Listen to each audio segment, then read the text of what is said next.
एवढ्या दिवसांनी पुन्हा एकदा सिनेमाबद्दल तुझ्याशी बोलताना मला खरंच मनापासून खूप बरं वाटतं. प्रेमाची गोष्ट आणि ओल्या सांजोळी ह्या दोन वेगळ्या गोष्टी होऊच शकत नाहीत. फक्त गुड लुकिंग नाही आहे तो. He is a very good looking good actor. खरं तर प्रत्येक गोष्टच फार प्रेमाने आणि फार मनापासून करणारा दिग्दर्शक म्हणजे अर्थात आपले सगळ्यांचे लाडके सतीश राजवाडे सर नवी एक प्रेमाची गोष्ट घेऊन येत आहेत. प्रेमाची गोष्टचा भाग 2 येतोय आणि अर्थात ट्रेलर आता आम्ही पाहिलं आहे, त्यामुळे उत्सुकता शिगेला पोचली आहे. तितकंच सुंदर ट्रेलर. जसे आत्तापर्यंत तुमचे 101 अफाट चित्रपट आलेत तसेच हा सुद्धा काहीतरी भन्नाट आहे, काहीतरी वेगळं आहे आणि छान आहे कास्टसुद्धा सगळंच. तर मला एक खूप छान वाटतं आहे, जसं मी आत्ताच तुम्हाला म्हटलं की आपण खूप दिवसांनी खूप काळाने फिल्मबद्दल बोलतो आहे. करेक्ट. एकीकडे एक चॅनलची उत्तम मोठी जबाबदारी सांभाळताना एक सिनेमासुद्धा छान हा सुंदर आला. कसं हे बॅलन्स करताय? सर्वप्रथम निलिमा तुझ्याशी बोलून खूप बरं वाटतं सिनेमाच्या बाबतीत. कारण का मला आठवतं आहे माझी ज्या करिअरची सुरुवात झाली चित्रपटांची तेव्हा अशी मोजकी माणसं होती जे रेग्युलरली आणि डेडिकेटेडली सिनेमा प्रमोट करायचे. त्याच्यापैकी तू एक आहेस. त्यामुळे आपली ओळख आता जवळजवळ 20 वर्षांची आहे.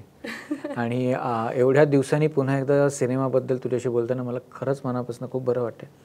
आणि तेव्हासुद्धा मी खूप मनापासून तुझे आभार मानायचो. आत्तासुद्धा खूप मनापासून तुझे आभार मानतो आहे की तुम्ही सगळे खूप कारणीभूत आहात आमचे चित्रपट रसिक प्रेक्षकांपर्यंत पोहोचवण्यासाठी.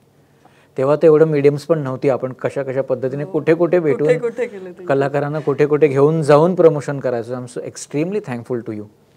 दुसरं चॅनलची जबाबदारी खूप मोठी आहे. ती सांभाळणारी माझ्यासोबत खरंच एक खूप सुंदर टीम आहे. आणि त्याच्याचबरोबर मला हा चित्रपट करता आला त्याच्यासाठी मी माझ्या चॅनलचा सुद्धा आभारी आहे की त्यांनी मला हे करून दिलं. आणि त्याच्यासाठी एक दिग्दर्शक म्हणून मी कायम त्यांचं ऋणी राहीन. आणि हा सिनेमा करतानाची गंमत खूप वेगळी होती. खूप वर्षांनी मी पुन्हा एकदा चित्रपट करत होतो आणि माझा फेवरेट जॉनर लव्ह स्टोरी करत होतो. त्यात माझा आवडता कलाकार स्वप्नील जोशी, भाऊ कदम ज्यांनी एवढे वर्ष स्वतःचा इनोसन्स जपून ठेवला आणि एक नवीन फळी जो इतका गुणी अभिनेता आहे ललित प्रभाकर.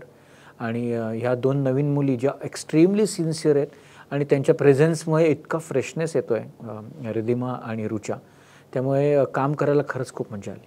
पण कुठेतरी स्वतःसाठी हा एक म्हणजे अर्थात तिथेही तुम्ही खूप क्रिएटिव्ह भारी काम करतच असता, पण कुठेतरी स्वतःसाठी एक आतला जो फिल्म मेकर होता ना तो काय म्हणत होता? इतके वर्ष तो जरा असं मंद डोकं वर काढत होता. काय होतं? मला आज 8 डोकं ते कसं आहे ना, ते तो जसं आपण म्हणतो की once an actor you're always an actor, once a film maker you're always a film maker. Exactly. त्यामुळे ते कुठेतरी सातत्याने मनात यायचं. पण तो दरवाजा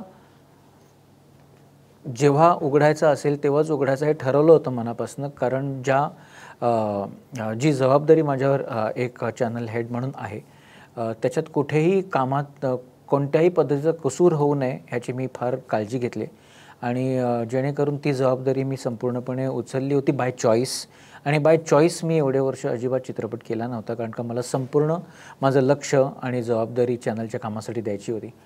पण मगाशी म्हटल्याप्रमाणेच मी चॅनलचा सुद्धा खूप आभारी आहे की त्यांनी मला अलाव केलं की हा चित्रपट करायला. कारण का दे ऑल्सो समवेअर नो की from within I am a film maker आणि ह्याची मला नाही म्हटलं तरी उपयोगच होईल फक्त. या बात, नक्कीच ती फिल्म मेकरची हॅट तुम्ही कधी घालता याची आम्ही वाट बघत होतो. कारण अर्थात इतकी सुंदर फळी आहे या आधीच्या चित्रपटांची. प्रेमाची गोष्ट तर तो भाग पहिलाही तितकाच सुंदर होता, ते ओल्या सांजवेळीही तितकंच सुंदर होतं, आताही ते पुन्हा नव्याने भेटीला आलं आहे तितकंच तेही गाजतं आहे.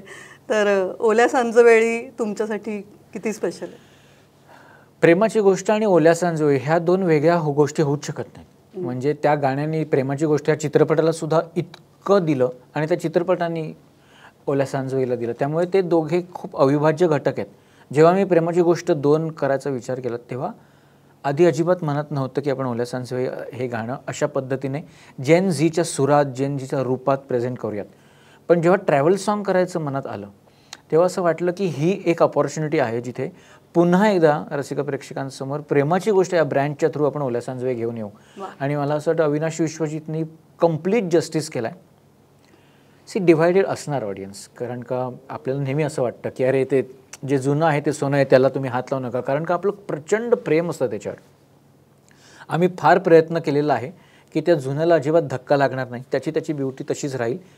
हे गाणं पुन्हा एकदा जेन झीच्या रूपात आणि त्यांना आवडणाऱ्या सुरात, शब्दात, आविर्भावात लोकांपर्यंत घेऊन यायचं, आणि मला मनापासून ते फार आवडतं. वा. आणि अर्थात मुख्य जे पात्र आहे ललित प्रभाकर, अर्थात तो सध्या सगळ्याच तरुणींच्या अगदी गळ्यातला ताईत आहे. ललित प्रभाकरच या गोष्टीसाठी निवडावं असं वाटलं काय? त्याच्याकडे ना एक बॉईश चार्मपासनं ना एक मच्युअर हिरोचा अख्खा ग्राफ आहे. फक्त गुड लुकिंग नाही आहे तो, he is a very good looking good actor, जे फार रेअर कॉम्बिनेशन असतं. आणि जसं तू म्हणालीस की संपूर्ण तरुणाईवर सध्या तो राज्य करतो आहे, आणि ही एक प्रचंड प्रमाणात तरुण लव्ह स्टोरी आहे. सो मला असं वाटलं की ललितपेक्षा जास्त अप्रोप्रिएट हिरो या गोष्टीला मिळणार नाही. ओके. आणि अर्थात जेव्हा ट्रेलर समोर आलं, टीझरही जेव्हा समोर आला, तेव्हा कुठेतरी थोडीशी छटा, थोडासा प्रभाव वेगळ्या चित्रपटांचाही जाणवला. तर तुमच्यावर तो इम्पॅक्ट होता का, काय होतं ते? कारण कुठेतरी त्या साऊथ चित्रपटाचंही थोडं बोललं जातं. नाही, बोललं जातं म्हणजे आम्ही अजिबात त्याच्यापासून शायावे पण होत नाही आहोत. पण आपल्याला जेव्हा आपल्या संस्कृतीत, आपल्या पद्धतीने, आपल्या मातृभाषेत आणि आपल्या रिजनमध्ये तो चित्रपट करायचा असतो, तेव्हा ओरिजिनल चित्रपट, आपण हा चित्रपट करायचं का ठरवलं? कारण का ओरिजिनल चित्रपट मुळात सुपरहिट आहे. मग तोच चित्रपट घेत असताना आपण आपली अक्कल लावून मी जरा काहीतरी वेगळं करतो, हे करायची काहीच गरज नसते. कारण का तुम्ही मुळातच ते प्रोडक्ट घेतलं असतं, कारण का ते सुपरहिट आहे. मग त्याच्यात like we say, don't break the which is not broken. ते फक्त आपल्या संस्कृतीत, आपल्या भाषेत, आपल्या परिसरात ॲडॅप्ट करायचं असतं, आणि आम्ही तेच केलेलं आहे. आणि हे मराठीत वर्क होईल असं वाटलं? हे कोणत्याही भाषेत वर्क होईल, कारण का ती जागा, ती गोष्टच अशी आहे. एक्झॅक्टली, ती गोष्ट तशी आहे. प्रेम ही भावनाच अशी आहे की ती युनिव्हर्सल आहे.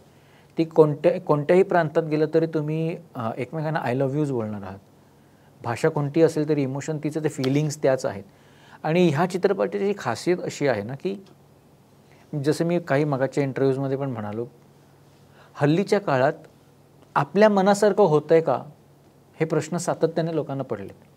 मला हे मिळालं आहे, मला हे हवं आहे, मला हे करावं लागतं आहे, आता मी हे करतो आहे, पण हे तुमच्या मनापासून तुम्ही करताय का? मनापासून, मनात जे होतं ते मिळतं आहे का? सातत्याने आपल्याला प्रश्न पडत असतो, अरे हे मी करतोय पण हे माझ्या मनात काहीतरी वेगळं होतं. आणि नशिबाला दोष देणंही जास्त होतोय. कारण का हल्ली पेशन्स लेवल पण कमी झालेले आहेत. आपल्याला जी गोष्ट काल हवी असते ती आत्ता हवी असते. म्हणून त्याची जी एक टॅगलाईन आहे ना, होऊ दे तुझ्या मनासारखं, हा एक फरक आहे नरेटिव्हमध्ये जो आम्ही केलेला आहे, की प्रत्येकाला आपल्या मनासारखं बहुतेक होत नाही आहे, आणि मग माझ्या नशिबात नाही रे, अरे देवाचं माझ्याकडे लक्षच नाही रे, अरे ते काय.